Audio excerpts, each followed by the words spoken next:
Bom dia, meus irmãos, a paz do Senhor a todos. Gostaria de refletir nessa manhã com os irmãos no texto que se encontra em Lucas, capítulo 16, versos 19 até o verso 31.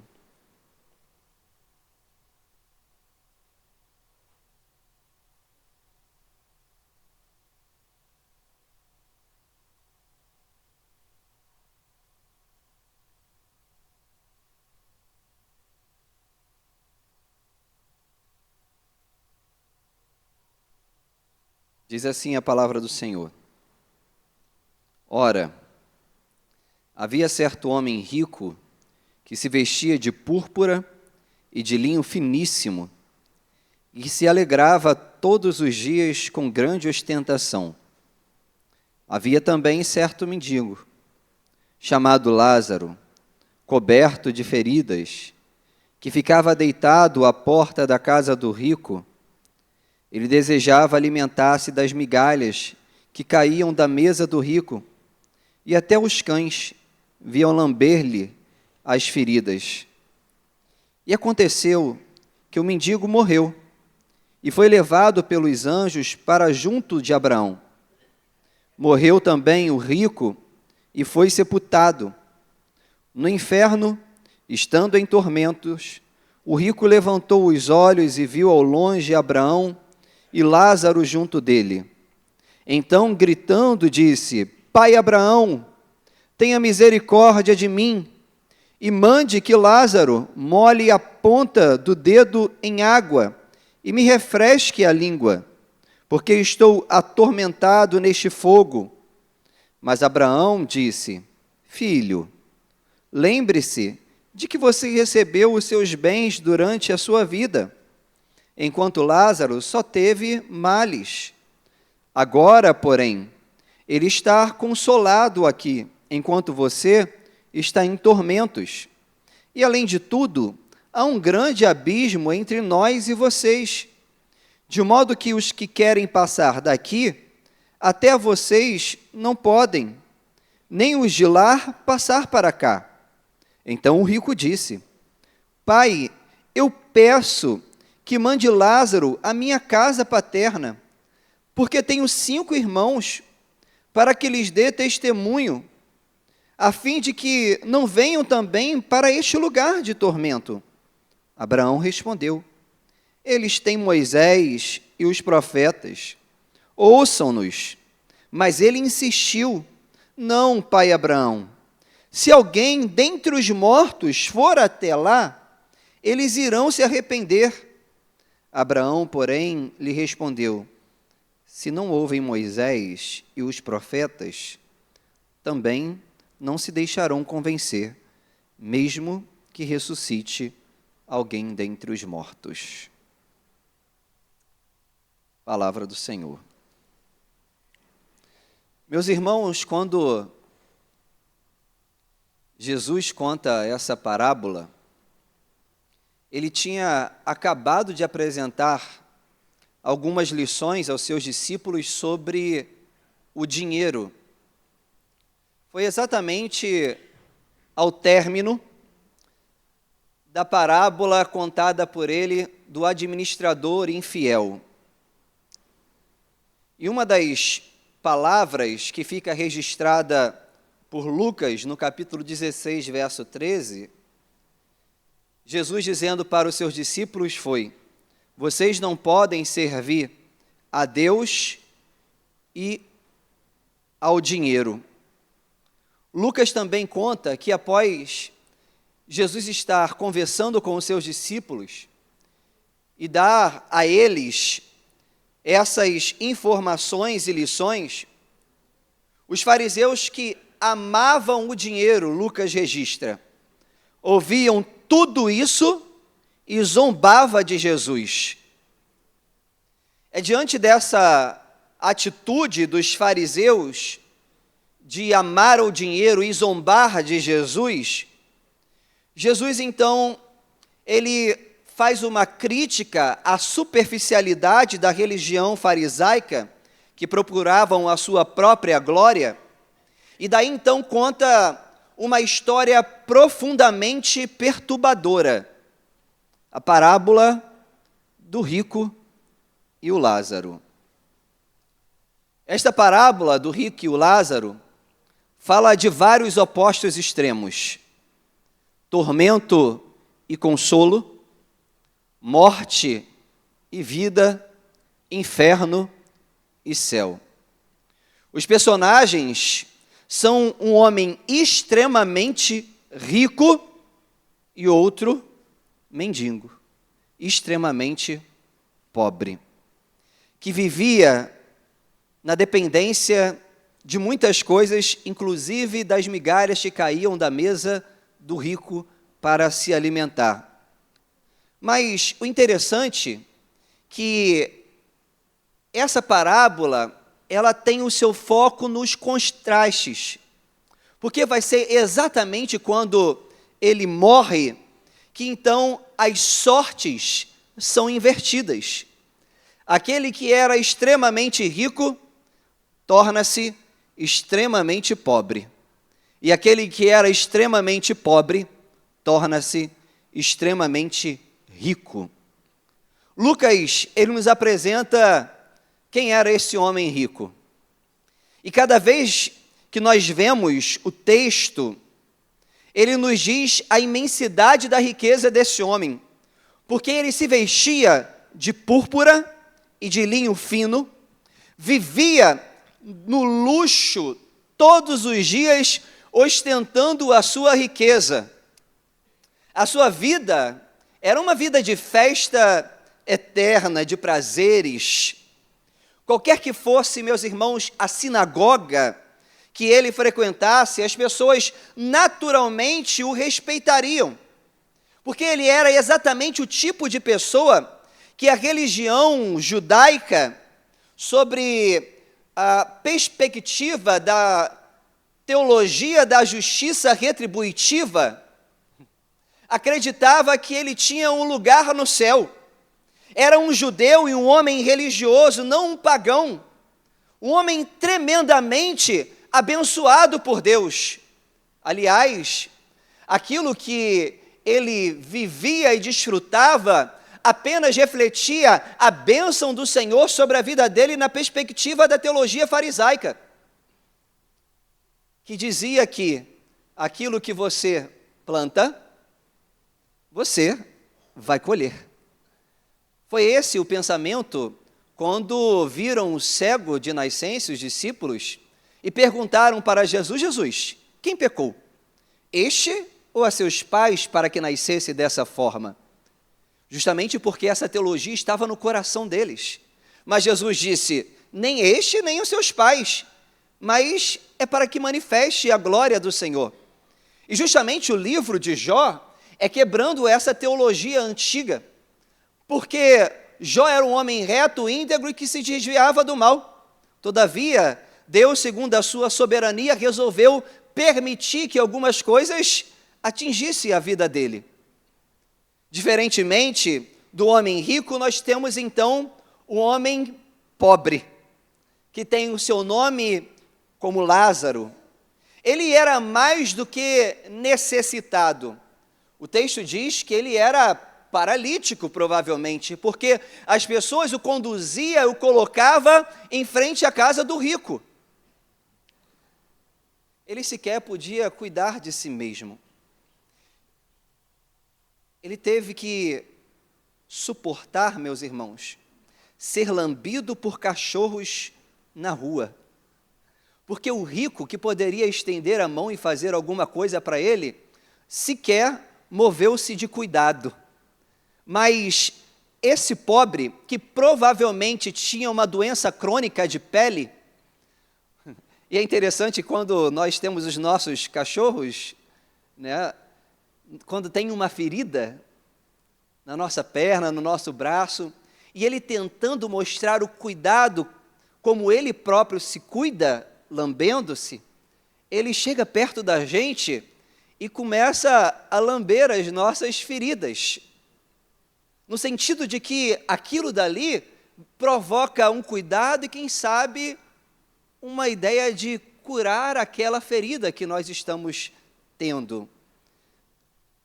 O rico sequer olhava para as feridas daquele homem pobre, mas os cachorros da rua tinham mais cuidado com ele do que aquela pessoa que era regalada em toda a sua riqueza. Meus irmãos, ele desejava apenas uma migalha do pão sujo que o rico comia.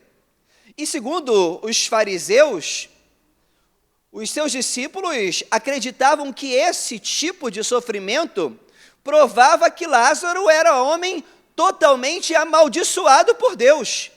Aliás, esse foi o pensamento dos próprios amigos de Jó, que dizia: acho que você fez alguma coisa muito grande contra Deus para você estar vivendo tudo isso.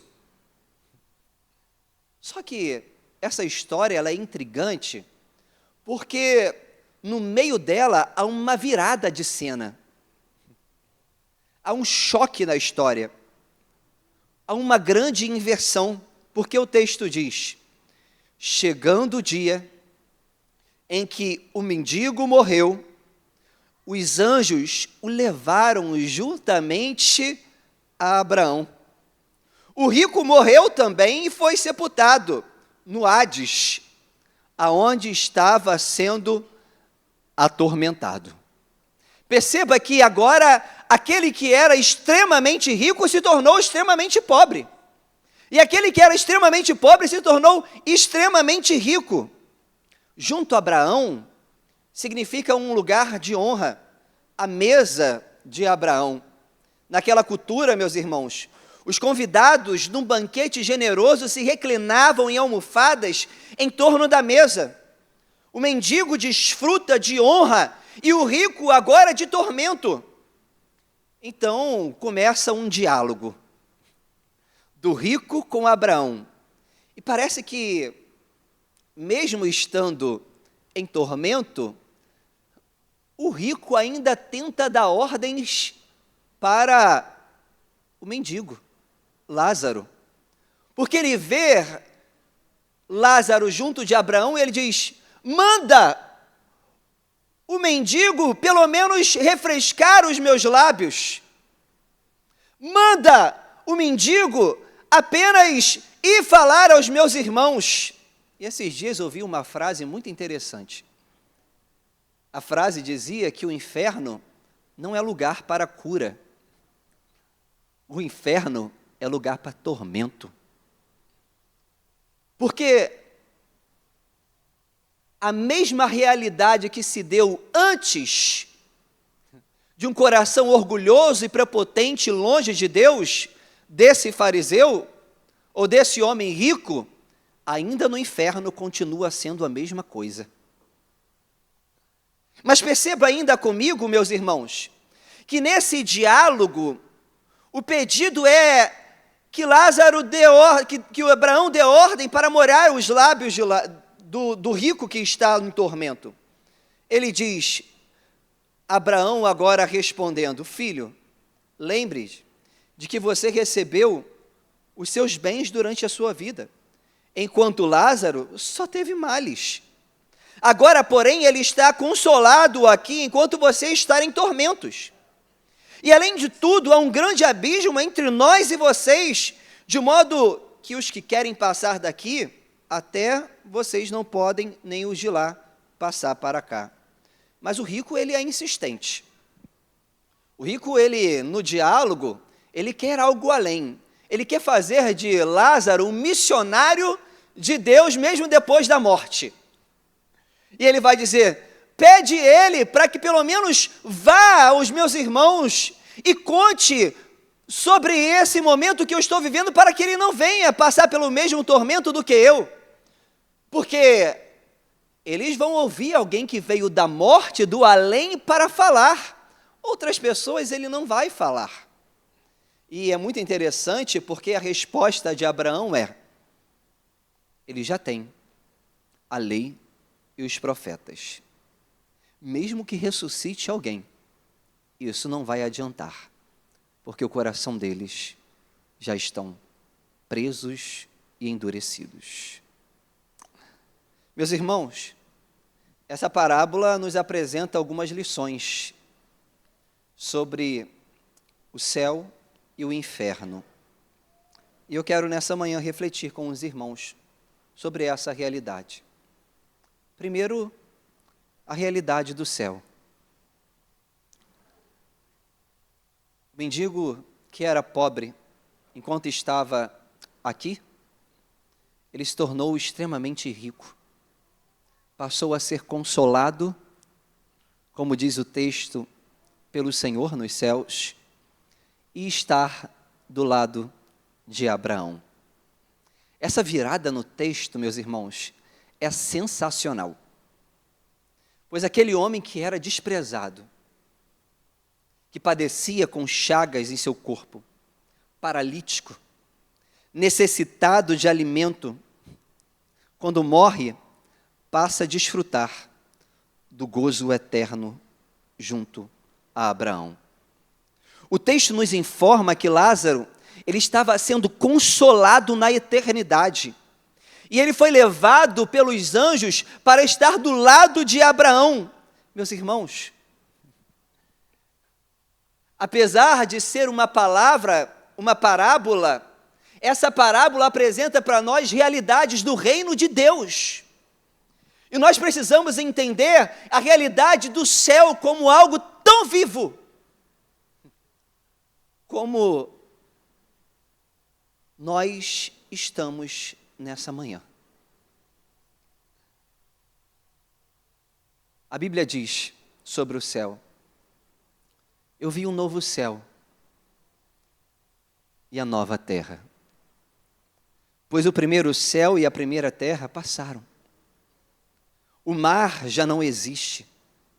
Vi também a cidade santa, a nova Jerusalém, que descia do céu da parte de Deus, ataviada como noiva adornada para o seu esposo. Então ouvi grande voz vinda do trono, dizendo: eis o tabernáculo de Deus com os homens. Deus habitará com eles. Eles serão povos de Deus, e Deus mesmo estará com eles. Ele lhes enxugará dos olhos todas as lágrimas, e a morte já não mais existirá. Já não haverá luto, nem pranto, nem dor, porque as primeiras coisas já passaram. Meus irmãos, esses dias eu estava conversando com alguns irmãos enlutados, e a minha palavra foi que no momento da morte, a cruz se torna mais evidente para nós. Porque a realidade de que Cristo já venceu a morte precisa estar viva em nosso coração, de que passado todas essas coisas, nós viveremos na eternidade com o nosso Pai.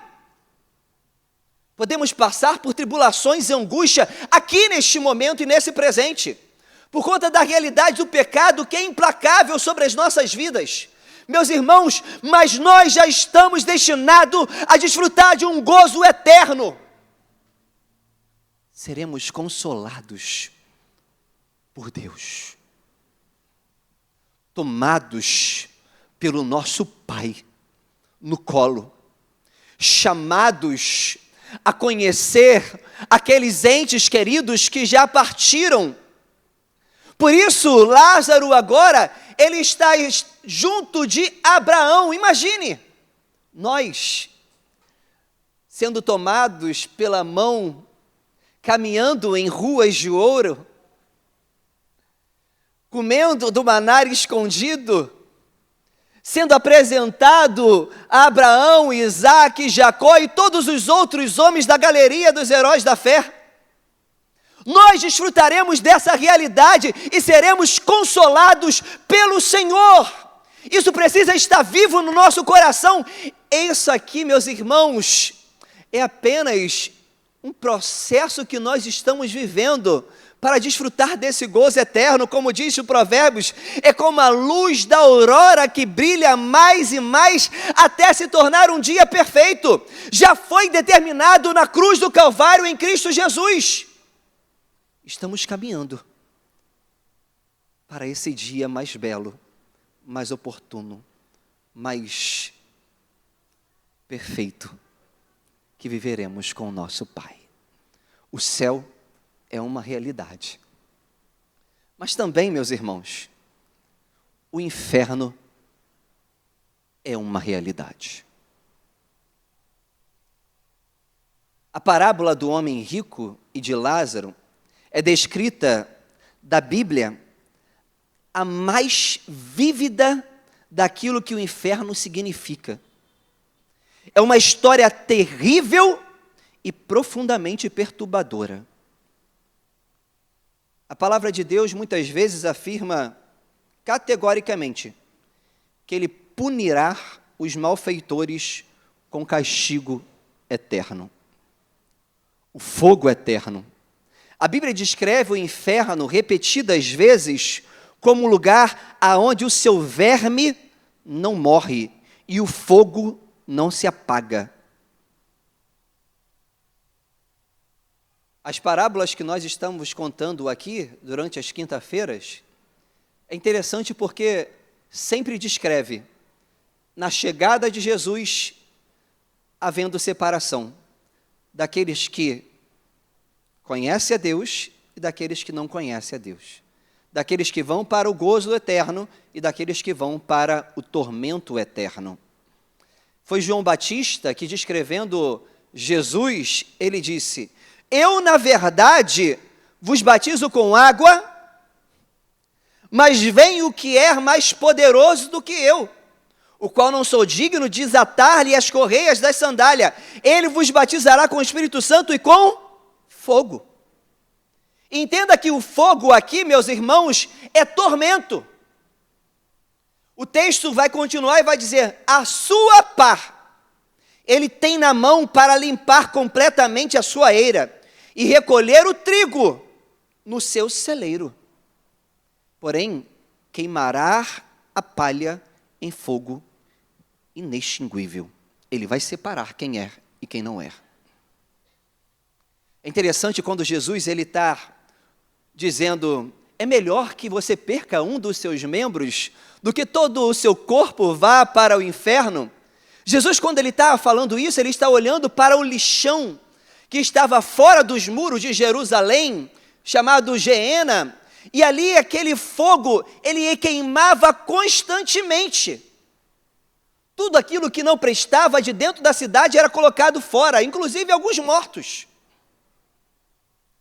E aí Jesus está olhando para ele dizendo: esse fogo não deixa de queimar. É melhor que se perca um dos seus membros do que todo o seu corpo vá para este lugar onde o fogo não acaba. Perceba que a realidade do inferno, meus irmãos, também é presente nos textos sagrados.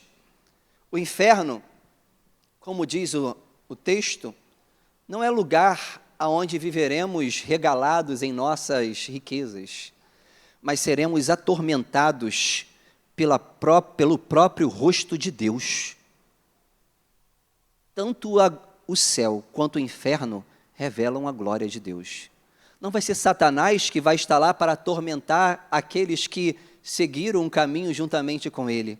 Na verdade, tanto eles quanto Satanás serão atormentados pela própria presença de Deus no inferno.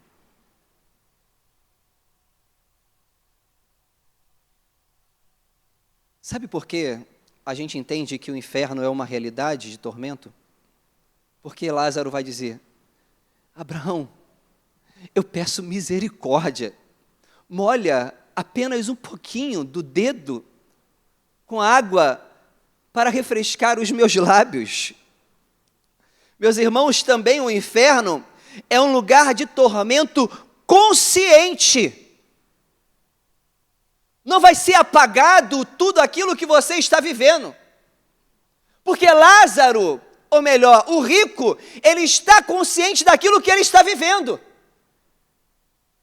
Imagine sofrer, ser queimado, não ter como beber um pouco de água, o fogo ardendo, consciente de tudo aquilo que você fez e negou o próprio Deus. O inferno também é um lugar sem saída. Na quinta-feira, o presbítero Turley falou, né, o inferno já é a segunda chance. Ou melhor, Jesus já está dando a segunda chance. Sim, porque a primeira, todos pecaram. E agora, nós pregamos o evangelho aos eleitos, essa é a segunda chance. Passado disso, inferno. E não tem como voltar de lá. Porque ele pedia apenas que contasse algumas coisas para aqueles que estavam do lado de fora. Talvez o próprio Lázaro saía ao encontro dos irmãos dele, mas não podia, porque existia um grande abismo. Quem está, está. Ninguém sai de um lado e vai para o outro. Meus irmãos, essa ideia romana de que você primeiro vai para o purgatório e que depois vai para o céu, isso não tem nenhuma verdade bíblica nisso.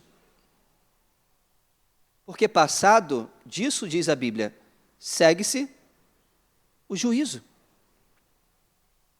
Mas perceba ainda comigo, meus irmãos, que existe também uma realidade, a realidade da dureza do coração. E essa é que a grande maioria não quer aceitar.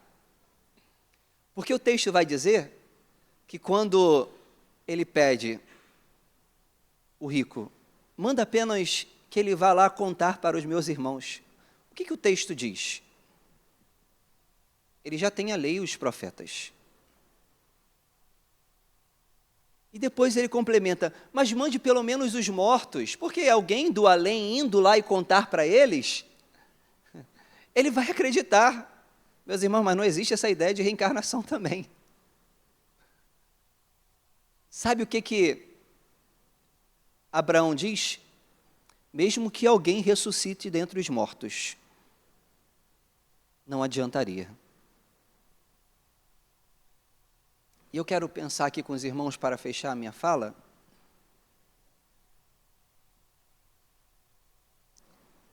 Jesus já ressuscitou dentre os mortos. A lei e os profetas está nas nossas mãos. A Bíblia é sagrada. Nós pregamos todos os dias. Muitas pessoas ouvem a mensagem. Os fariseus estavam com seus corações tão duros, tão longe de Deus e presos ao dinheiro, que eles zombaram de Jesus.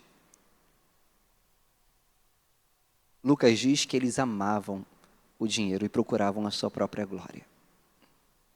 Passado alguns meses, o próprio Jesus deu evidências de morte e ressurreição, porque Lázaro, amigo de Jesus, depois disso, morreu e Jesus falou, Lázaro, vem para fora. Foi um milagre extraordinário. Mas sabe o que os fariseus fizeram logo que Lázaro saiu para fora? Tramaram a morte de Lázaro e a morte de Jesus.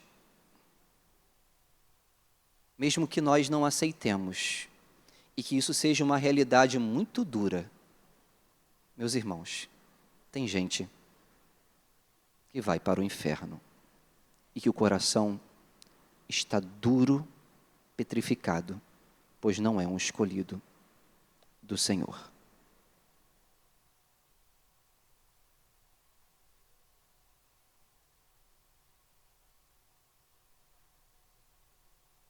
Às vezes, nós falamos pouco do inferno, né?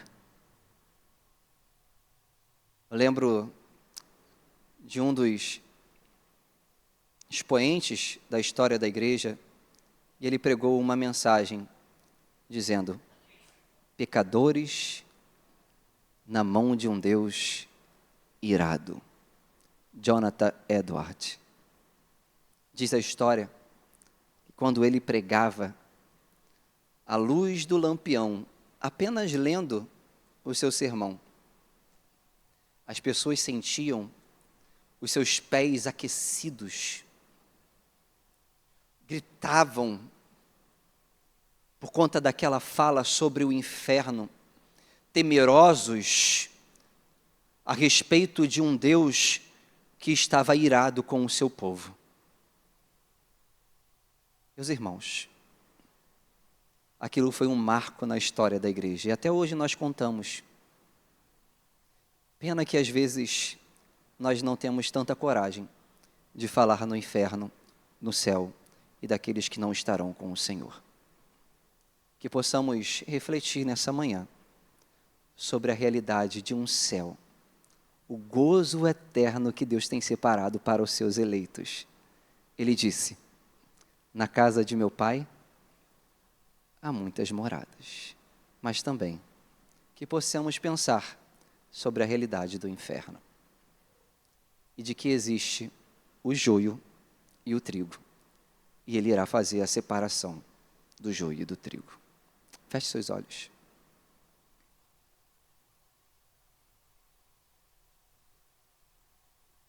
Deus,